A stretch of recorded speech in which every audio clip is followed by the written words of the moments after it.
11:18 p.m. Harlem. Cold air sits heavy on the street. A patrol car passes slow and keeps going. Store lights dim early.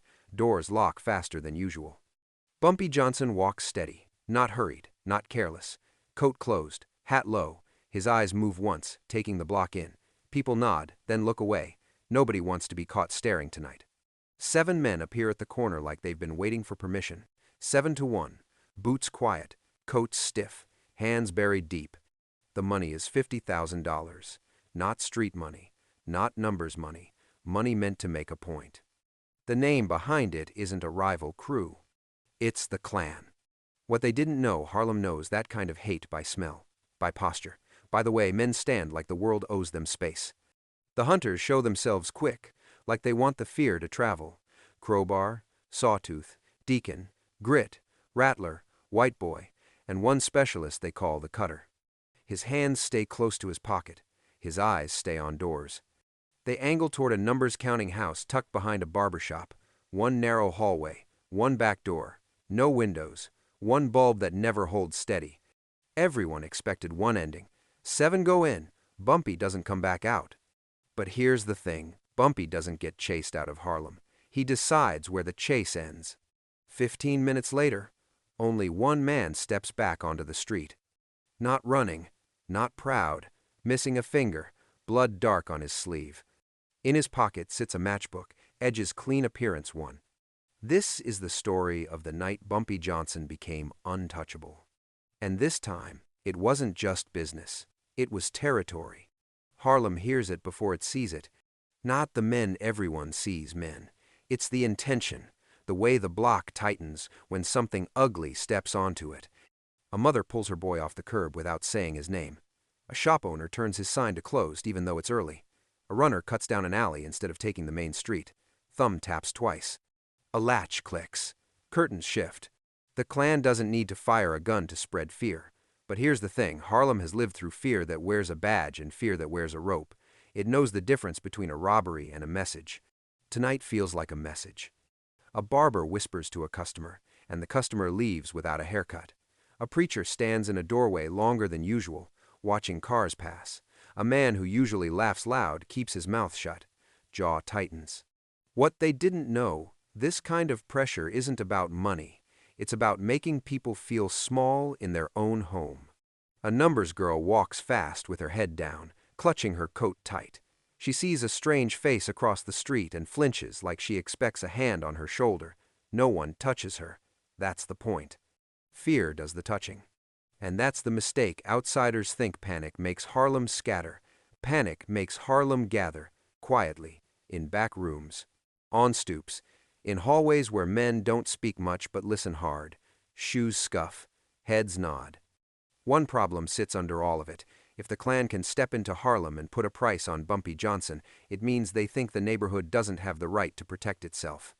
Because in that moment, this isn't a hit, it's an invasion. And everybody is waiting to see if Bumpy lets it become one. Bumpy doesn't answer hate with noise.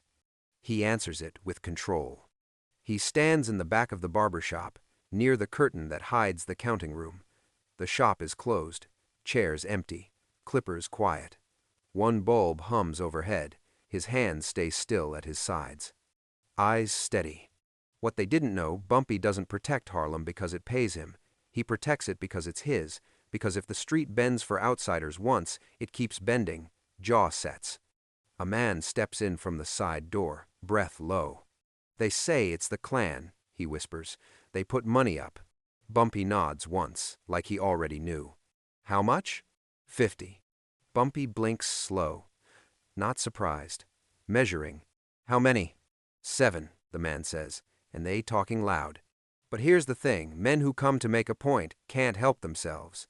They want to be seen. They want to be remembered. Bumpy turns his head slightly, listening to the building, the street outside, the way Harlem holds its breath. And that's the mistake. They think fear makes a man careless. Fear makes Bumpy sharp. He lifts 2 fingers, quiet signal. A man near the door moves without a word. Another man disappears through the back.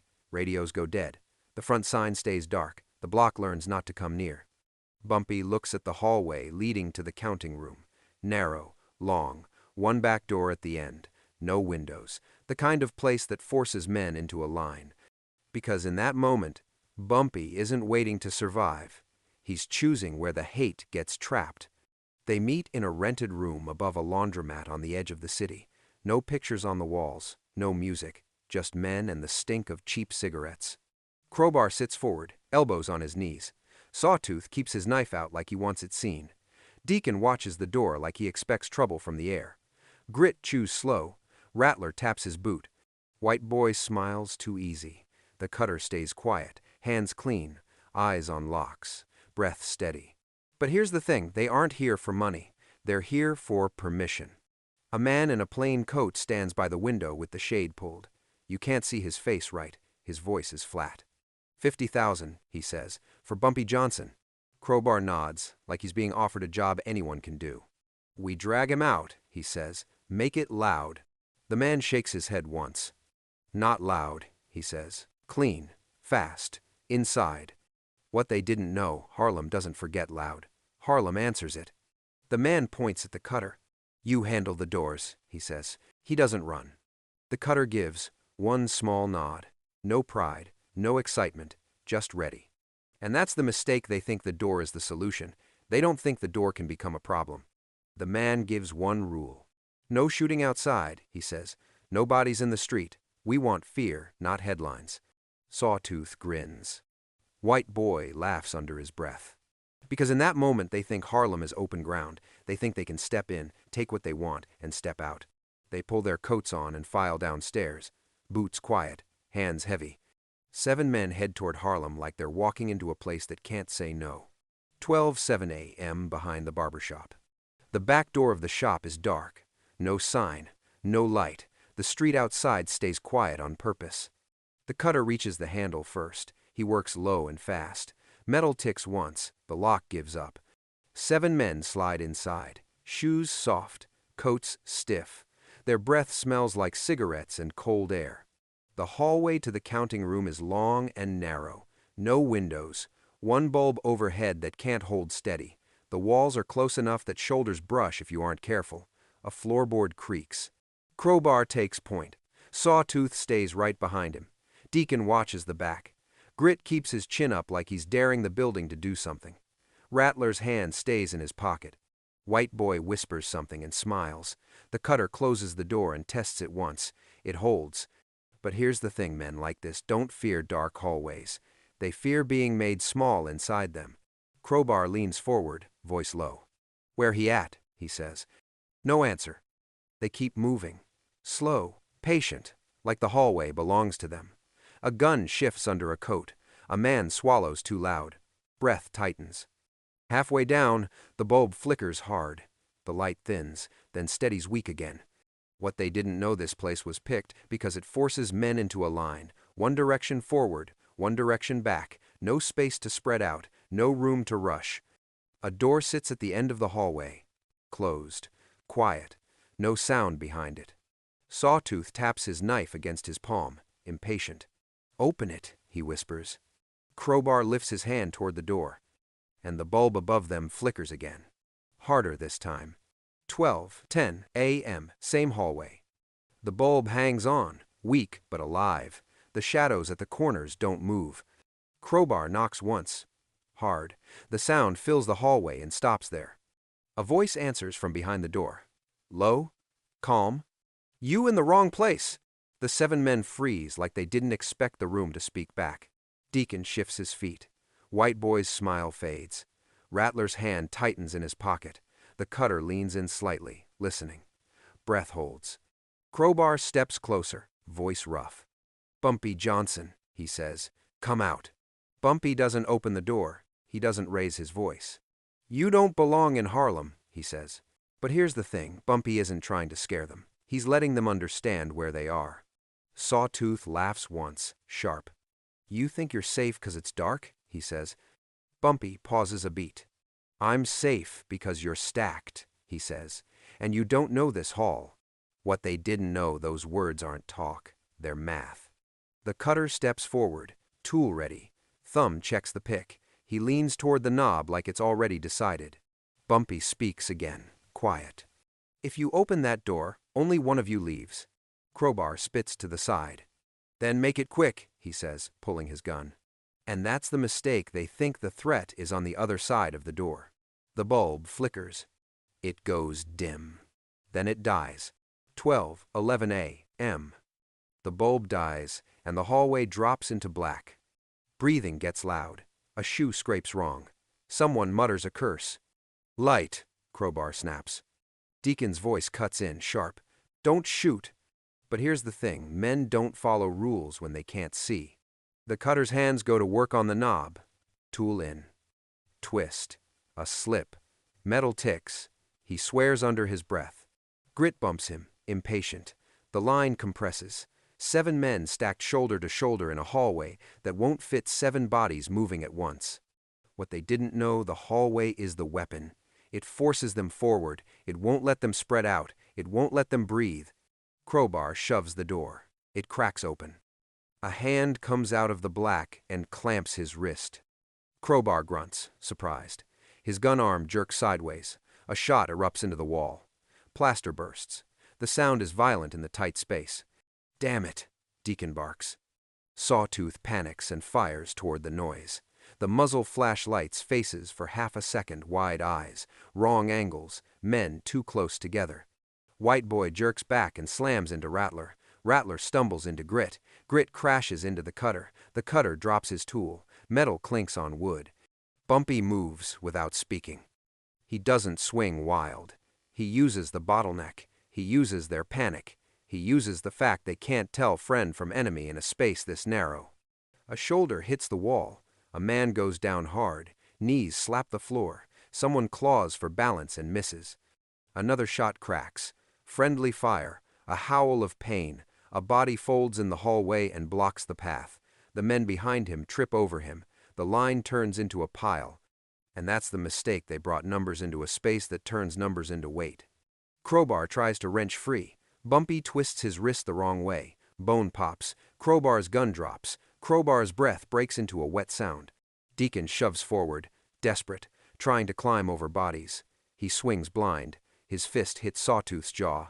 Sawtooth falls back and cracks his head against the wall. No sound after that. The darkness holds while men breathe like they're drowning. Then, a faint click. The bulb comes back weak, flickering like it barely wants to. The hallway is wrecked, bodies sprawled wrong, blood dark on the boards. A gun near the wall still smokes. Only one man is upright. White boy. He's shaking hard, one hand raised empty. His other hand presses his coat pocket like he's holding himself together. His eyes find Bumpy in the doorway. Bumpy stands there, calm, untouched, looking at him like he's choosing what kind of story gets carried out. He steps aside. White boy limps past him. Not as mercy. As delivery. 12:16 a.m. The hallway stays quiet. The bulb flickers overhead, weak and tired. Smoke hangs low. A gun lies near the wall, forgotten. Bumpy steps over bodies without looking down. He doesn't rush. He checks faces, quick, certain. Crowbar is folded against the wall, eyes open, not blinking. Deacon isn't moving right. Sawtooth lies twisted near the floorboards. Grit is out cold. Rattler is face down, one arm bent wrong. The cutter is on his side. Tools spilled like loose parts. But here's the thing, Harlem doesn't celebrate inside the room. It cleans up. A quiet man appears at the far end of the hall, steady and silent. Bumpy gives one small nod. They move fast. No shouting, no panic. Hands grab coats, drag weight. A door opens, then shuts again. Footsteps soften so the shop doesn't wake. Outside stays calm on purpose. What they didn't know, this is how power lasts. Not with noise, with discipline. Bumpy crouches near the baseboard where the light doesn't reach. His fingers close around something small. A matchbook, clean edges appearance too. He pockets it and stands. Outside, White Boy's steps hit uneven as he leaves. One hand stays jammed in his coat pocket like he's holding proof. Bumpy watches him go without chasing. 12:44 a.m. Uptown, a quiet back room. White Boy stumbles through the door like he's walking on bad legs. Coat half open, face wet with sweat, breathing short and ugly. One hand stays buried in his pocket. The men inside look up slow. They don't rush to help him. They don't ask how he feels. They watch him like he's carrying something contagious. But here's the thing, fear spreads faster than news. A man in a plain coat stands near the wall. His face stays half hidden. His voice is flat. "Where are the others?" he asks. White Boy's mouth opens, but no sound comes at first. He swallows hard. His eyes don't lift. "Gone," he whispers. "All of 'em." The room goes still. The plaincoat man steps closer, slow. "7 men," he says. "And you the only one walking?" White Boy nods once, shaking. "He let me," he says. "He wanted you to see it. What they didn't know, this isn't survival. This is selection." The man's voice drops colder. "What did he say?" White Boy pulls his hand from his pocket. One finger is missing. Blood dark on his sleeve. He doesn't look at it. He reaches past it and puts something on the table. A matchbook. Clean and plain, no writing, no logo appearance 3. The plaincoat man stares at it like it's a threat. White Boy's throat tightens. Then he forces the words out, exactly as he heard them. "You don't get to hunt here." Silence holds for a long beat. And that's the mistake men like this think hate is louder than control. The plaincoat man doesn't shout. He just steps back and looks away. Some say the story got cleaner every time it was told. Years later, a witness claimed Harlem had men watching from places no outsider ever noticed. Whether it's truth or legend, the ending stayed the same. The Klan put $50,000 on Bumpy Johnson's head. 7 men went hunting. 1 man came back missing a finger. Bumpy didn't make speeches about it. He didn't walk around asking for praise. He stayed quiet and kept moving like he always did. Coat closed, hat low, eyes steady. Because in that moment, Harlem didn't need rage. It needed proof that the street still belonged to itself. Doors opened again. Runners stopped looking over their shoulders. A mother let her boy sit on the curb 1 more minute. A barber kept his lights on. People started breathing normal. Shoes scuffed. Heads lifted. The hate didn't disappear. It just learned there were places it couldn't step into without paying. Bumpy's lesson wasn't about how hard he could hit. It was about what he refused to surrender. Outsiders keep making the same mistake. They think Harlem is space they can take. They don't understand Harlem is people who remember. If you want more Bumpy Johnson stories like this, hit subscribe. And in the comments, if you heard that price on your head, do you run or do you set the room?